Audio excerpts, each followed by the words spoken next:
Somos Gafa TV Online, desde Quito, Ecuador, para todo el mundo.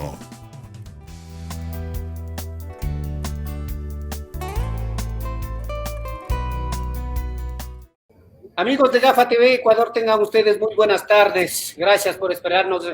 Entramos un poquito atrasados. Ustedes saben, las redes sociales siempre dependemos de la conectividad para poderles dar un buen servicio.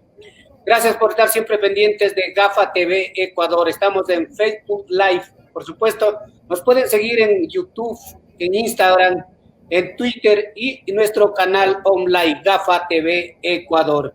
Esta tarde nos acompaña el doctor Ramiro García. Él es subdecano de la Facultad de Jurisprudencia de la UCE. Vamos a tratar la justicia, la política, elecciones, todos los temas que tenemos en día en nuestro país. Para eso nos acompaña, como todos los días, nuestro compañero Fernando García. Fernando, bienvenido, buenas tardes. Buenas tardes, un gusto, un saludo para todos los televidentes. Gracias por la invitación. Bueno, son varios temas y cada uno más complejo que el otro, así que con todo gusto. Gracias amigos por seguirnos en Ecuador y en el mundo a través de Gafa TV Ecuador. Saludamos cordialmente entonces al doctor Ramiro García, subdecano de Jurisprudencia de la Universidad Central del Ecuador, expresidente del Colegio de Abogados de Pichincha y entendido y analista jurídico y político de nuestro país. Para comenzar, nuestro tema se llama Justicia, Política y Elecciones, un trío explosivo. Se están un poco acomodando los tiempos, la justicia acomodándose a los tiempos políticos y electorales, doctor García, en nuestro país. No, creo que no. Me parece que la justicia, si se refiere al caso Sobornos, por ejemplo, que es el que podría tener algún efecto político, ha actuado sin mirar la agenda electoral. Tan es así que casi con seguridad la casación se realizará después de la inscripción de candidaturas, lo que quiere decir que el miedo fundamental del correísmo, que es que Rafael Correa no pueda inscribir su candidatura, pues es infundado. En todo caso, si no es por el lado de la justicia, vendría a ser por el lado del Código de la Democracia, del último reglamento que le impide inscribirse porque tiene que concurrir personalmente, al menos si quiere ser candidato vicepresidencial, doctor García. Bueno, esa no es una norma que se ha incluido en este periodo, ni que lo ha hecho este Consejo Nacional Electoral. Esta es una norma que la incluyó el correísmo en 2012 y que este Consejo Nacional Electoral lo ha mantenido. Así que si se queja el correísmo de alguna norma, es de una norma propia de ellos. Otra queja es que la Contraloría y el CNE también se han puesto de acuerdo para eliminar el partido que le podría auspiciar, que es la lista 5. ¿Qué dice usted? Mire, en este caso, la queja del correísmo radicaría en que se está queriendo eliminar no el partido de Correa, porque no es el partido de Correa, sino el partido de Spinell, que de acuerdo al análisis de Contraloría fue fraudulentamente inscrito y registrado dentro del catálogo de movimientos políticos. Así que eso tampoco me parece que sea un argumento. Además, no es solamente el caso de Fuerza Compromiso Social, sino son 3 o 4 movimientos o partidos políticos los que están exactamente en el mismo caso. Estamos conversando esta tarde con el doctor Ramiro García Falconi, subdecano de la Facultad de Jurisprudencia de la Universidad Central del Ecuador. Usted le ha escuchado al expresidente desde Bélgica, a Rafael Correa, decir que Ramiro García, o sea, usted es el que ha redactado la sentencia. Usted sí le escuchó, ¿verdad? Vea, a mí me parece que la desesperación a ratos a Correa le pasa factura. Yo no soy juez, no soy asesor, no tengo ninguna función en la Corte Nacional. Me parece una grosería con los jueces decir que un abogado externo es el que redacta las sentencias, y se lo digo tajantemente, no es así en absoluto. Yo, primero, no me prestaría una cosa de esas.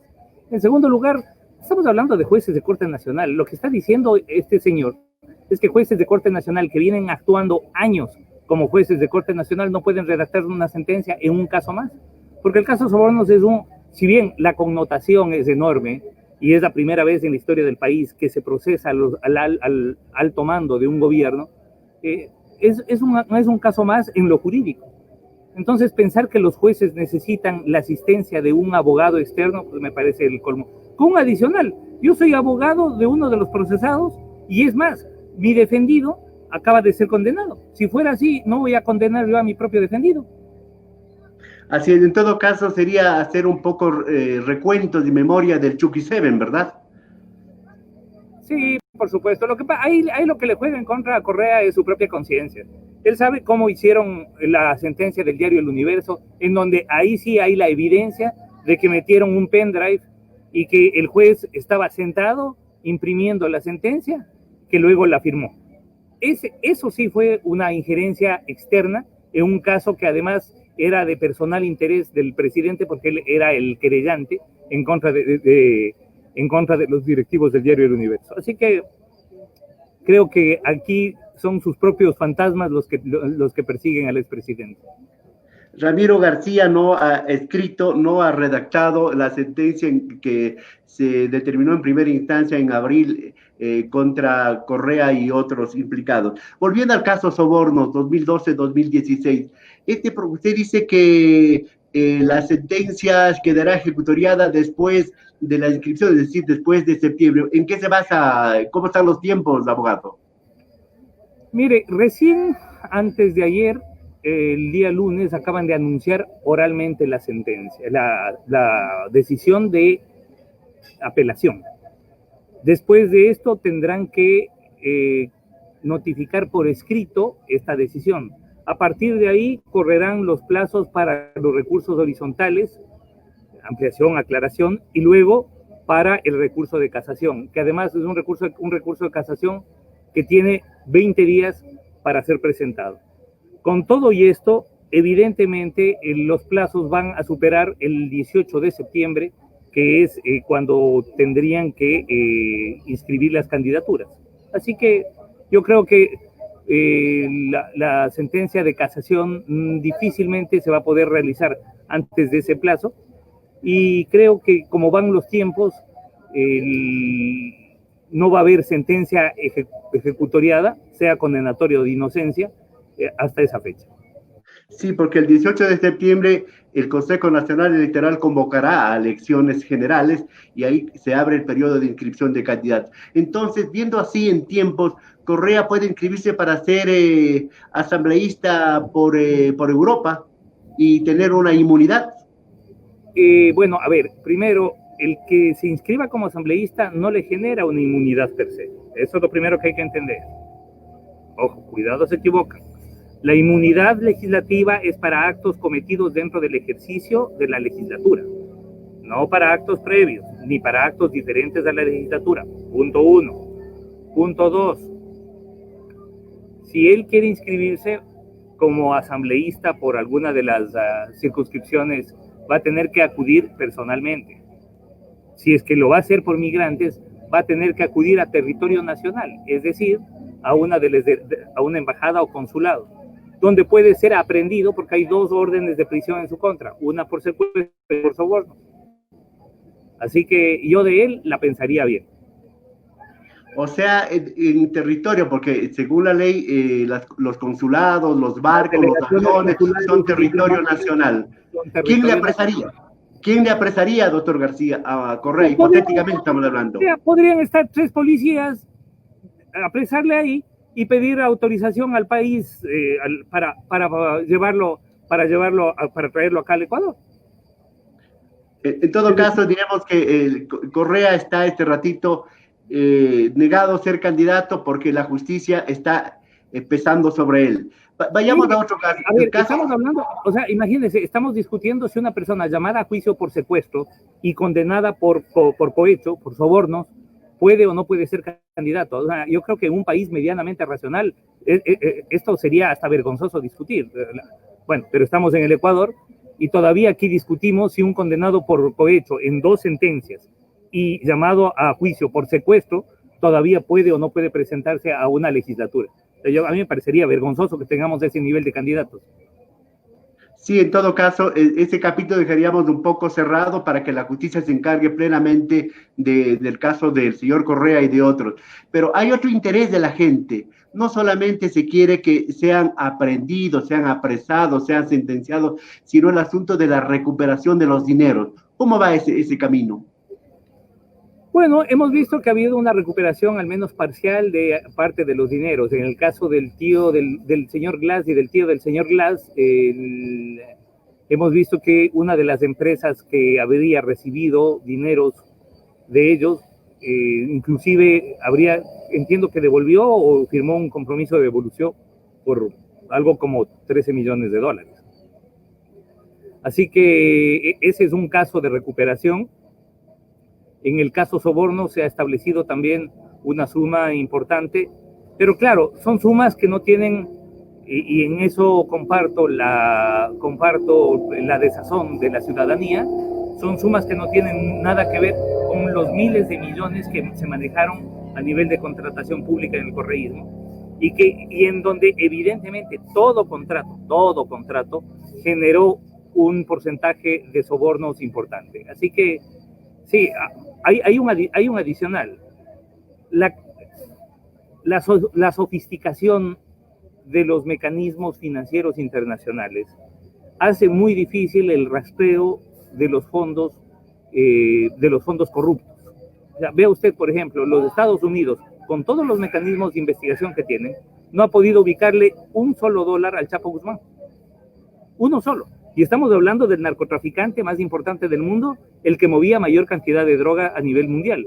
Imagínese usted lo difícil que puede resultar el ubicar los dineros producto de delito si un país que tiene uno de los mecanismos más importantes una de las instituciones más importantes de investigación como el FBI no ha podido localizar estos dineros. En todo caso, es sorprendente que en el mundo entero haya organizaciones e instituciones que coadyuven, que ayuden a esconder, que ayuden a la corrupción. ¿Cómo se puede corregir en algún momento esta cosa? Porque si hay bancos, si hay instituciones financieras que ayudan a eso, pues tranquilamente se roban y luego no se puede recuperar. ¿Cómo hacer? Es que esto es un gran negocio, es un gran negocio de la banca internacional, es un gran negocio sobre todo en los paraísos fiscales. Y digo que es un gran negocio porque son cantidades enormes de dinero que ellos siguen manejando como plata propia y respecto de los cuales además hay un alto porcentaje de que nunca se han reclamado. Por ejemplo, mañana se muere el Chapo Guzmán. ¿Quién reclama esos dineros depositados en banca suiza, en banca de Luxemburgo? Porque además, otra cosa, el grueso de los paraísos fiscales no está en el tercer mundo, está en el primer mundo. Así que es ahí donde tenemos que apuntar los dedos de acusación. Sí, porque lamentablemente, y muchos países viven de eso, de esos paraísos fiscales, ¿verdad? Utilizan Andorra, Luxemburgo, Mónaco, es decir, países que usted va y resulta que son países de alto estándar de vida y de alta gama de lujos, y resulta que el grueso de lo que ellos producen, mejor dicho, no producen nada, el grueso de su actividad es una actividad comercial financiera con altos grados de opacidad. Por ahí también hay que trabajar mucho para que se abran esos cofres, esas cajas de Pandora para descubrir toda la corrupción. Pasando ya a otros temas, ahora lo último de corrupción, la distribución de los hospitales, los carnets de discapacidad, todo lo que pasó en los hospitales del IES. Eso también reclama la ciudadanía. ¿Por qué no bastante agilidad? ¿Por qué no bastante acuciosidad de parte de la justicia, tanto de fiscalía como de la corte, para sancionar y juzgar esos casos, doctor García? Mire, yo veo que hay bastante acuciosidad al punto que prácticamente todos están presos. O sea, el señor Salcedo está preso, el entrenador está preso, un montón de gente está presa. Si no me equivoco, fueron más de 300 operativos de allanamiento los que realizó la Fiscalía. Es decir, no es poco esto. Yo creo que la actividad de la Fiscalía General ha sido muy intensa, teniendo en cuenta, y en esto sí conozco de primera mano, las limitaciones de infraestructura y de personal que tiene la propia Fiscalía. Es decir, creo que Fiscalía General ha cumplido más que suficiente. Que a todo que nos puede parecer bueno, siempre vamos a tener la sensación de que más corruptos zafan que los que son procesados. Pero yo veo que hay una actividad muy amplia desde la Fiscalía General del Estado. En todo caso, muchos de esos juicios no son por iniciativa propia de la Fiscalía, sino, por ejemplo, del periodismo de investigación. Yo digo, si no había ese trabajo, la Fiscalía no hubiese tenido los insumos. Es decir, no ha habido lo que se llama de oficio, doctor García. Mire, ese es un fenómeno que se da en el Ecuador y en todas partes. O sea, recordemos que los temas más importantes, que los casos emblemáticos de corrupción que han sido investigados a nivel mundial, han sido generados por el periodismo de investigación. Panama Papers, por ejemplo. Panama Papers fue un tema de investigación internacional muy fuerte. El FIFA Gate, por ejemplo, todo el tema que abarcaba la corrupción de FIFA, empezó por investigación periodística. El caso Watergate, bueno, es decir, usted tiene una cantidad de casos en todas partes en donde es el periodismo el que ha hecho la tarea de investigación. Y eso además se entiende, porque el periodismo no está sometido a las limitaciones jurídicas a las que están sometidos los órganos institucionales. O sea, un periodista, por ejemplo, puede mantener reserva de fuente. Un investigador de Contraloría o de Fiscalía no puede hacer eso. Un periodista puede alegar el derecho a la información a la hora de comunicar documentación reservada. Las instituciones no pueden hacer eso. Es decir, hay una cantidad de mecanismos que le son habilitados al periodismo y que le son vedados a la institucionalidad, y eso también explica un poco el por qué el periodismo puede llegar donde la institucionalidad no llega. Le pongo unos ejemplos, el caso de INAPA Paper, el caso del Seguro Social con el señor Granda, el caso de la señora Ocles, muchos casos de diezmos de asambleístas que no caminan. ¿Y usted considera con estos casos? A ver, en primer lugar, el caso de la señora Ocles está procesada y me parece que está o con grillete o con presentación diaria. O sea, ese es un caso en donde la Fiscalía actuó y procesó. El caso INA Papers entiendo que está en investigación previa y que existe una investigación abierta en Fiscalía. Y el otro caso, me decía, el caso del señor Granda. Por supuesto que están abiertos hay abierto un proceso. E inclusive está vinculado y con prisión preventiva en el que era el segundo a bordo de la Seguridad Social. En todo caso, doctor García, ¿usted podría poner las manos en el fuego por la Fiscalía, por la Corte de Justicia, por la Corte Constitucional? Vea, cuando usted me dice si puedo poner las manos al fuego por la Fiscalía, me está pidiendo que haga un acto de fe, y soy un hombre de poca fe. Pero lo que sí le puedo decir es que puedo decir sin duda que esta ha sido la Fiscalía que mayor actividad ha tenido en materia de persecución de la corrupción. A la fiscal le pueden acusar de algunas cosas. Yo mismo puedo no estar de acuerdo con algunas actuaciones de la Fiscalía, pero no se le puede acusar de corrupta. No se la puede acusar de jugar del lado de los corruptos. Eso de ninguna manera se lo puede hacer. No se le puede acusar de actuar vendida a intereses específicos. Yo, al menos, no podría hacer eso. Yo veo que están procesados funcionarios de gobierno, están procesados funcionarios de oposición, están procesados asambleístas de gobierno, inclusive están presos asambleístas de gobierno. Entonces, pensar que existe una orientación político-partidista de parte de la fiscal en sus actuaciones, me parece que sería equivocado y poco coherente señalar eso, ¿no? ¿Y qué piensas respecto a lo último, donde está el señor Mendoza, está el diputado, el asambleísta Suero y otros 7 más, incluso se le nombra a la ministra, se le nombra a esos me refiero, al presidente de la asamblea? A esos me refiero, a ellos me refiero. Estamos hablando de asambleístas que han actuado dentro de la bancada de gobierno. que han votado con gobierno, que han apoyado al gobierno en proyectos de ley, y sin embargo se encuentran procesados y se encuentran preso el uno y prófugo el otro. Así que yo, justamente eso corrobora lo dicho respecto de la independencia que ha demostrado esta Fiscalía General, no así las Fiscalías Generales anteriores, en donde usted recordará que el que terminaba preso era, como el caso de Villavicencio, era el periodista que presentaba las denuncias de corrupción. ¿Usted absolvería a la señora ministra de Gobierno, María Paula Romo, en esto de la entrega de los hospitales que se le acusa, que se le señala, y por eso incluso no tuvo el apoyo de la Asamblea para la vicepresidencia? ¿Qué piensa usted? Yo no soy quien para absolver a nadie. Primero, yo no soy juez. Pero como abogado y desde la racionalidad, para mí está claro que es la ministra de Gobierno la que lideró los operativos de persecución y captura a Mendoza y a toda esta gente. Si ella estuviera atrás de esto, creo que sería bastante estúpido, bastante suicida el haberles agarrado, el haberles metido presos para que ellos le señalen a ella con el dedo como como la organizadora de los temas de corrupción. Ahí me parece que hubo una eficiente actuación de la maquinaria de publicidad y de desinformación del correísmo a la hora de señalar a María Paula Romo como la gestora de los temas de los hospitales. La conozco, no la veo en ese tipo de gestiones.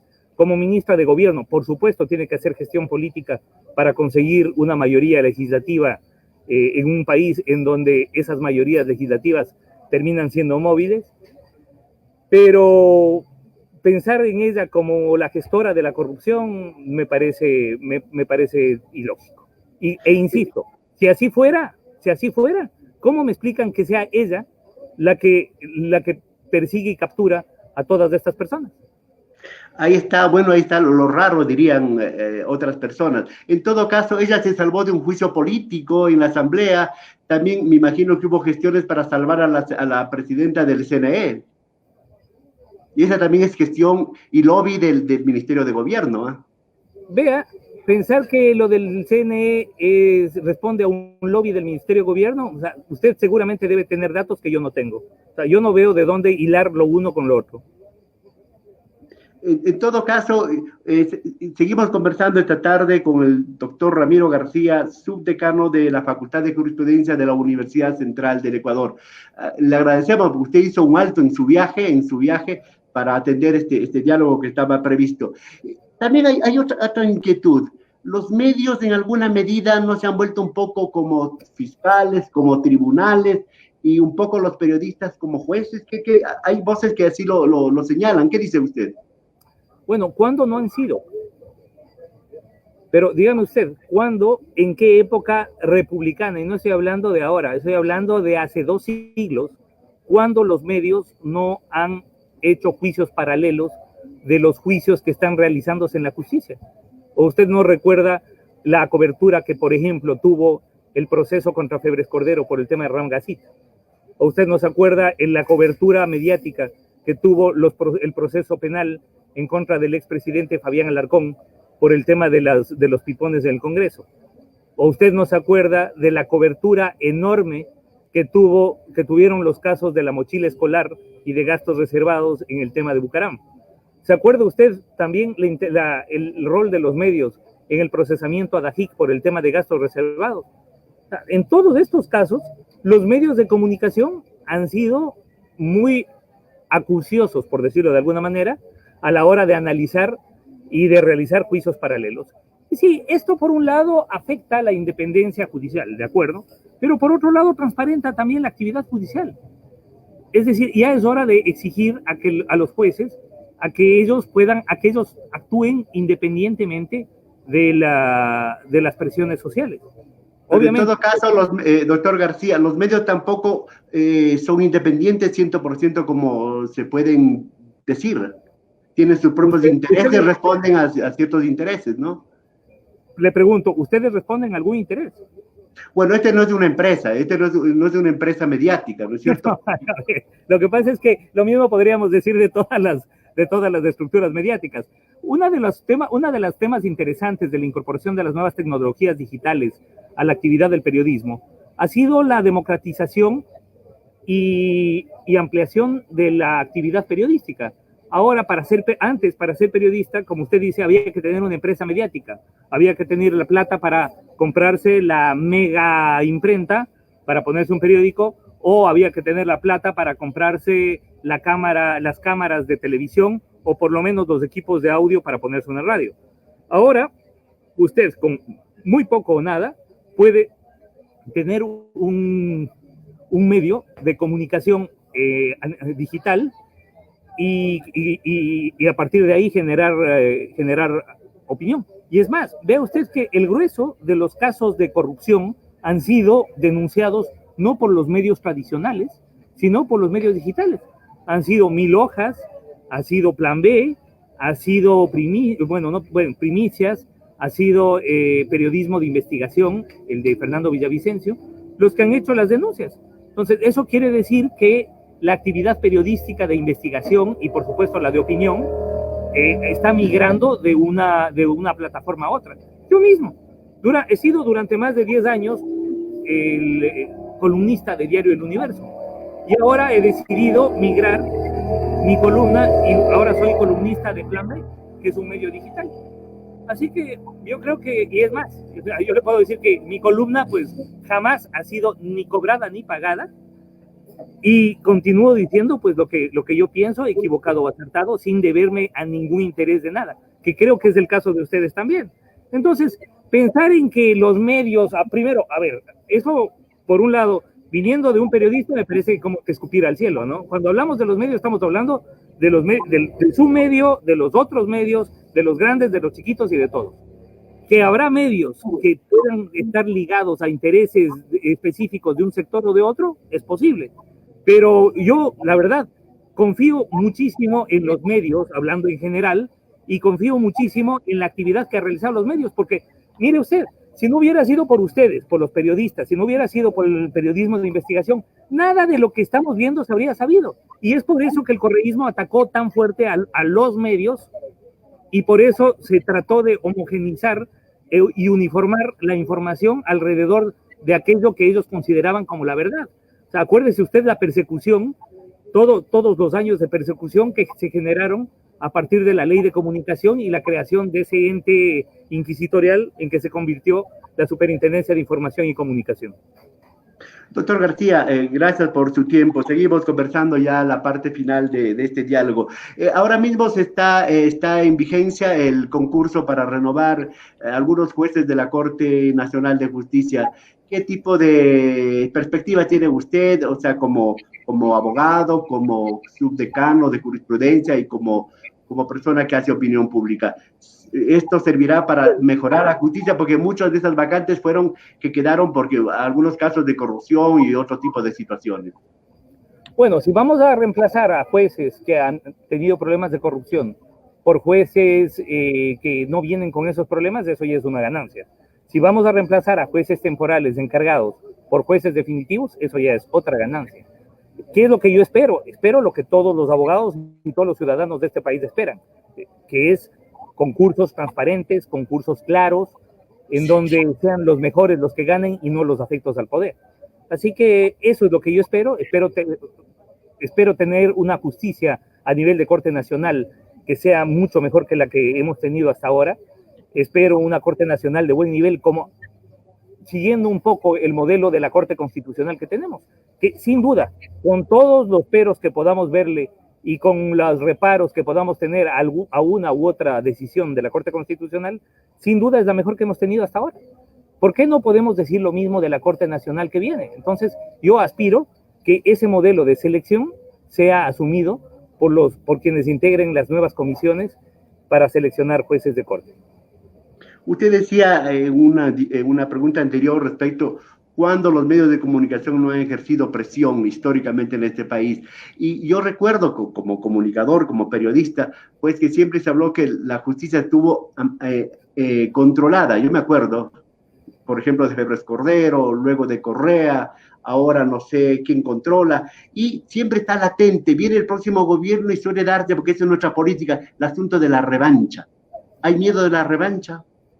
Vea, yo creo que esa lógica de hoy estamos nosotros en el poder y te perseguimos, y mañana tú estás en el poder y nos persigues. Creo que ha conspirado contra toda forma de Estado constitucional de derecho. O sea, no podemos tener un Estado constitucional de derecho sin una justicia independiente. Así que pensar en las revanchas, por ejemplo, a mí me parece hasta poco inteligente desde la perspectiva del marketing político, toda esta campaña que continuamente ha hecho el correísmo de, bueno, ya vamos a volver y los vamos a perseguir y no van a tener dónde esconderse. Es decir, eso es exactamente lo mismo que hemos tenido hasta ahora durante los últimos 30 años. O sea, no nos están contando nada nuevo. ¿Qué es lo que nos están diciendo? Aspiramos a tomarnos nuevamente las Cortes para ver cómo la utilizamos para perseguir a quienes nosotros consideramos los molestos del poder. Eso es lo que hicieron durante 10 años. Y para muestra, pues ahí está Fernando Villavicencio, Marta Roldós y una cantidad de personas que terminaron procesadas o perseguidas por fiscalía simplemente por el hecho de denunciar actos de corrupción del gobierno. Y ya hemos visto de qué lado estaban los corruptos. Así que yo lo que aspiro es que no es que exista una nueva camada de jueces de propiedad de un sector específico, sino jueces independientes que no respondan a ningún sector específico. Muy bien, para terminar, ¿cuál es su perspectiva, su proyección política en vista que estamos ya a pocos meses de las elecciones del 2021, tomando en cuenta que siguen apareciendo candidatos? Oiga, pero yo veo los mismos candidatos de hace algunos años, Noboa, Lasso, digamos, Larrea y un sinnúmero de cosas. Es decir, este país no se renueva la política, no se renuevan los cuadros, doctor García. Sin duda, y vemos que los partidos políticos giran alrededor de los mismos cuadros y que no hay una renovación generacional en la dirigencia política. Si usted me pregunta cuál es mi perspectiva política, mía en lo personal, ninguna. ¿Cuál es mi visión política respecto a lo que se viene en lo político? Pues yo creo que vamos a tener un espectro político muy atomizado, con una cantidad de candidatos que provienen del mismo sector. Es previsible, por ejemplo, que el Partido Social Cristiano saque un candidato costeño de derechas. Guillermo Lasso es un candidato costeño de derechas. Otto Sonnenholzer es un candidato costeño de derechas. Hoy que estuve en Guayaquil, vi que Isidro Romero estaba también planteando su candidatura, que es un costeño de derechas. Es decir, estamos un poco, digamos que vemos que se están picoteando dentro del mismo patio, y para ver quién es el que acompaña al correísmo en la segunda vuelta. Claro, bajo esa perspectiva, el correísmo con su 20% o 22% que obtuvo en la última elección, casi con seguridad estará en una segunda vuelta. Ahora, vamos a ver si ese voto anti-Correa funciona o no funciona en una segunda vuelta. A ver, si usted me dice cuáles son sus previsiones, la primera previsión, nadie gana en primera vuelta. Que eso ya es un tema, digamos, importante, teniendo en cuenta que Correa durante 2 elecciones ganó en una primera vuelta y que Lenín Moreno estuvo a un punto o menos de ganar en una primera vuelta. Creo que nadie va a estar ni remotamente cerca de ganar en una primera vuelta. Es más, yo le diría que difícilmente vamos a tener algún candidato que supere el 25%. Eso por un lado. Por otro lado, vamos a ver qué tan duro va a ser el voto correísta, y que yo creo que tiene un voto duro fuerte todavía que le permitirá aspirar a entre un 20 y un 22%, y creo que con la atomización que va a haber del resto de candidatos, eso va a ser suficiente para que el correísmo entre a la segunda vuelta. Ahora, así como es previsible un voto duro correísta, también es previsible un voto duro anticorreísta, es decir, alguien que votaría por cualquier candidato menos por el correísmo. Y eso ya funcionó con Lasso en dos elecciones.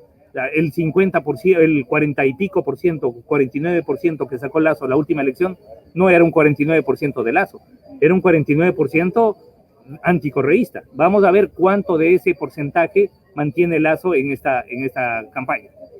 Entonces, claro, cada campaña electoral va a hacer sus propios cálculos. En el caso de Lasso, va a tratar de consolidar a buena parte del voto que tuvo en la última elección. Vamos a ver si lo logra.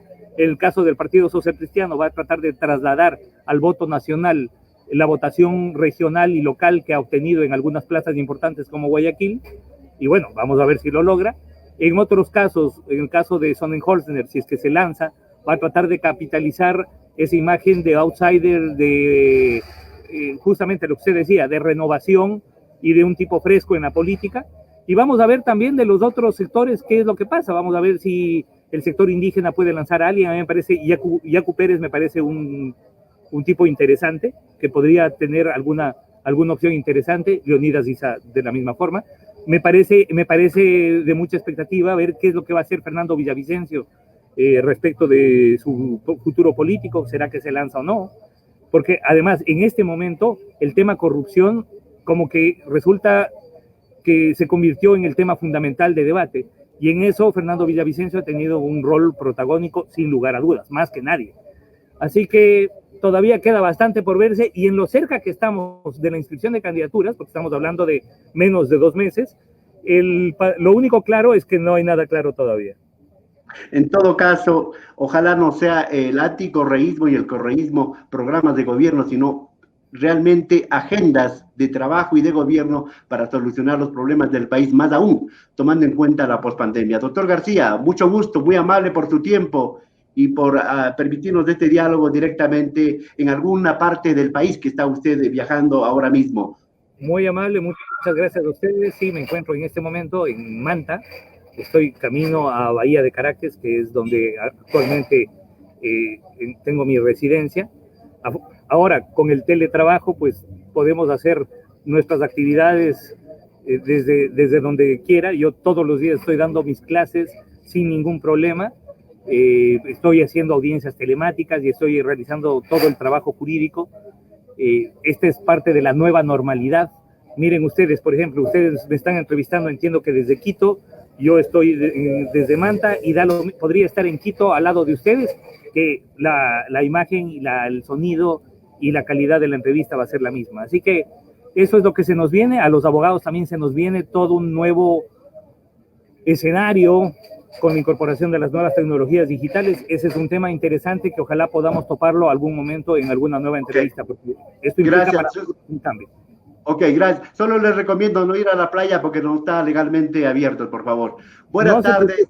Aquí estamos cerca, pero suficientemente, pero no dentro.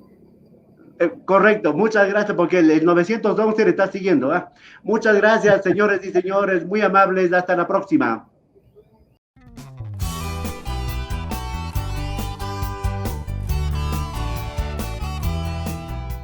Somos Gafa TV Online, desde Quito, Ecuador, para todo el mundo.